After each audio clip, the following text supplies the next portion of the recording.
This video is just the initial impressions on what I think about this bike. I've had it about a few weeks. Did spend some time staring at it, thinking about it. So here we go.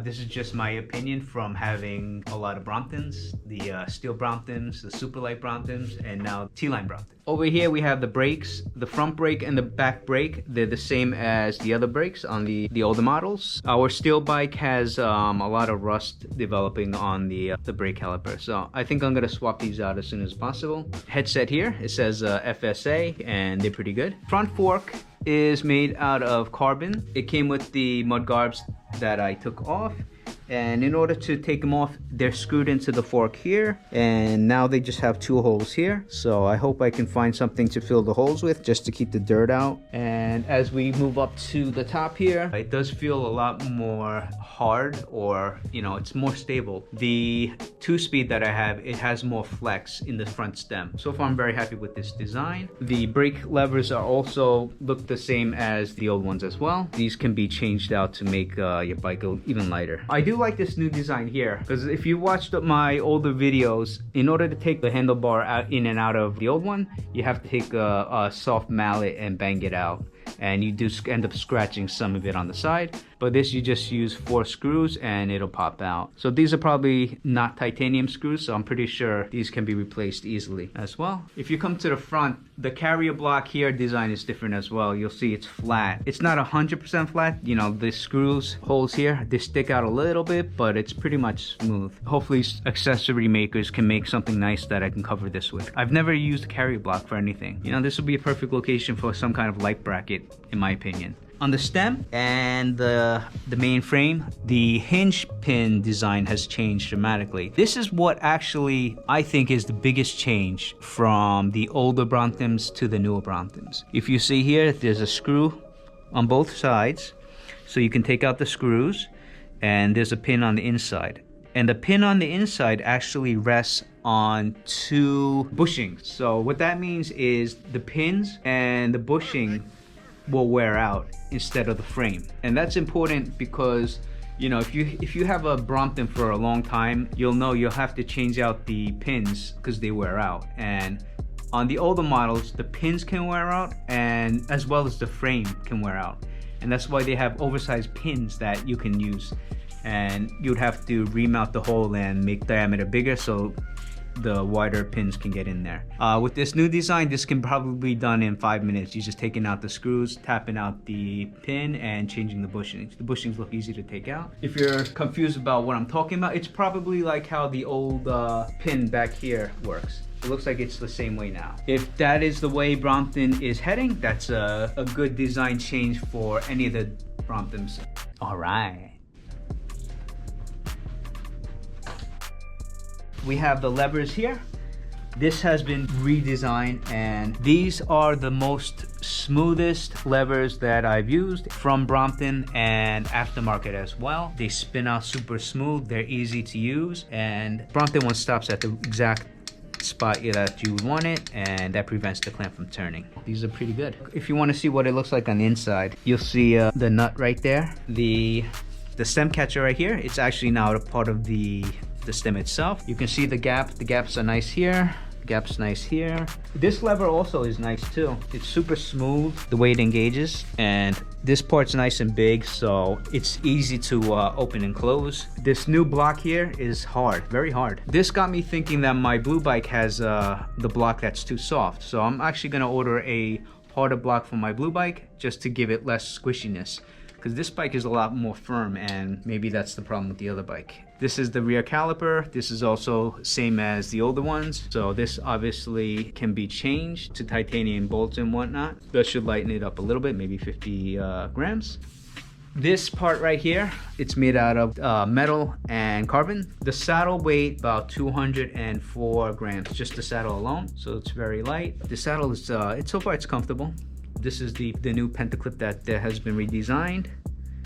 One concern I have is with the Tubolito tires. This one here, you can see here, you got to turn it to tighten it, right? And you'll notice that it keeps spinning because it actually doesn't stay on well. I think there's not enough thread sticking out. I have a Lizina pump that you have to screw onto, and it actually doesn't stick on here because there's not enough thread. So once I start pumping it, the air just spits out from it. So I have to use the squeeze type pump. I have a 1-month appointment with Brompton to bring the bike back and voice any concerns. So I'm gonna mention that.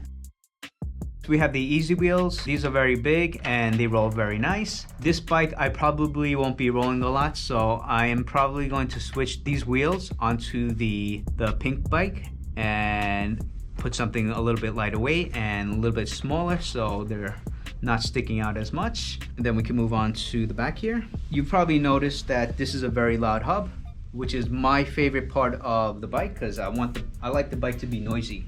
So whatever new design they have here, it's nice and loud.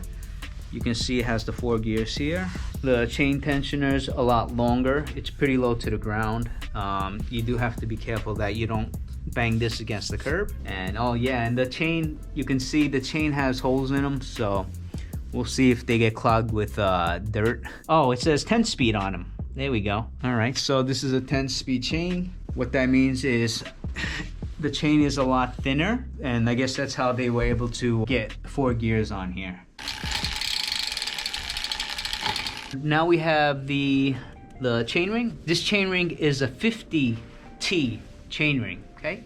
So there's only 50 teeth on this one, whereas my 2-speed has 54. So it does look smaller. And you can see through here, it's a hollow spindle, okay? So this basically mimics the more expensive aftermarket chainring designs, right? So I don't know how much this will cost to replace, but I'm pretty sure it's gonna be expensive, especially with these arms.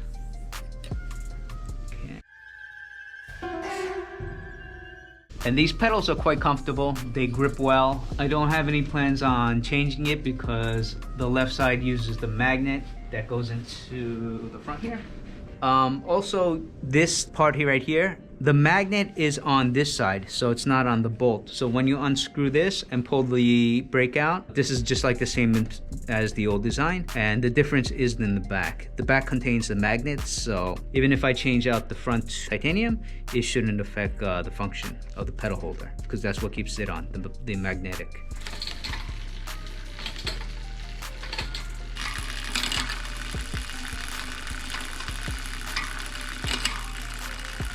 So if you have any questions or comments about the T-Line that you want to know, please let us know and we'll try and answer them.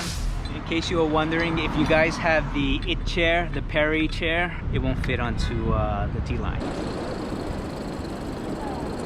Smell the nice salty air. We're at Long Beach, New York. It rained all day, but finally it stopped, and it's about 2:30 p.m. and there are a lot of people walking, but I don't see a lot of bicycle riders. The waves are pretty big today. The baby also just woke up. I did remove the fenders from the front and back. This will most likely be a fair weather bike, so I don't want the fenders on it. The fenders don't look that great in my opinion. So I took those off, but everything else remains stock. I just added these cable ends just to make it look a little bit fancy looking. And yeah, I think that's it. These are the Schwalbe 1 tires. I read the manual a little bit, and the recommended air pressure is 100 psi, so that's what they're at. I think it's about 50-55 degrees today. This bike has 4 gears, and right now I'm in first gear.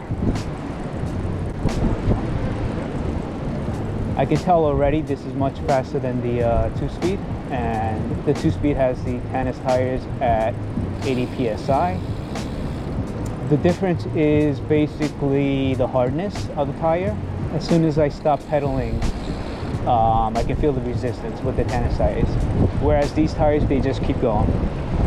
This boardwalk is 4.4 miles long, so that's about 2.2 miles in each direction.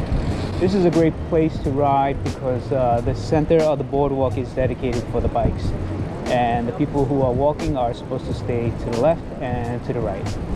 You do have people that come across to cross over and get to the beach, but for the most part, most people obey the laws here.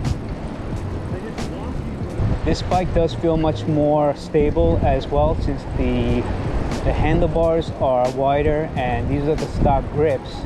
So whereas where you have the ergon grips, you're resting your hand more on the palm of your hand, and these are nice and straight, so your hands can reach the end of the bars easier.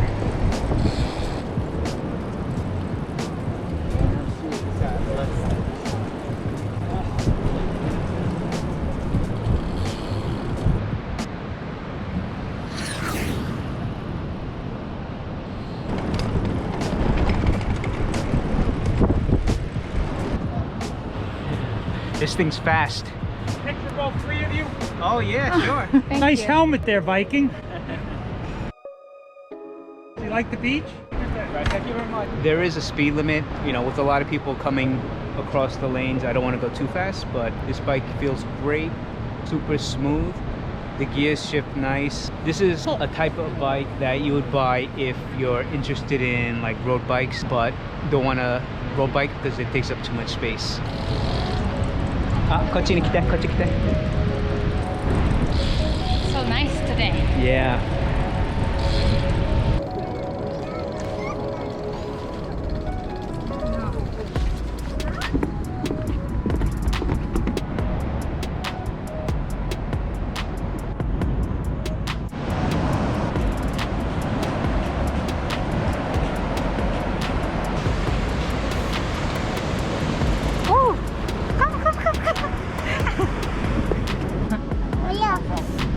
Yes, yes. Sayonara. Oh, sayonara. Yes, yes. I am. Oh my.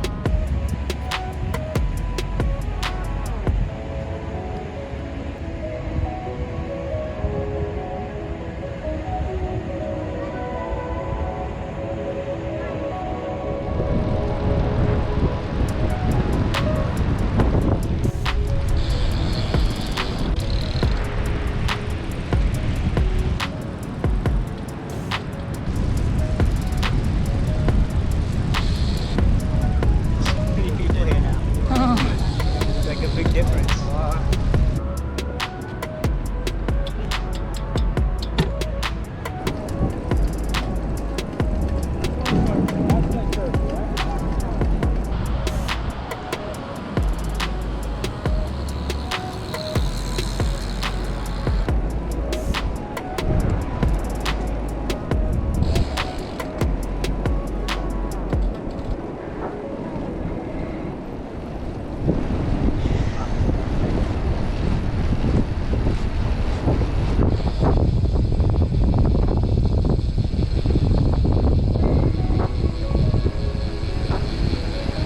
We went around a few times, but the baby seems to be falling asleep, so we actually have to head back. So in future videos, we'd like to compare this bike to our other bikes, the Superlight and the Steel bike as well. So please like and subscribe, and we'll see you guys next time. All right.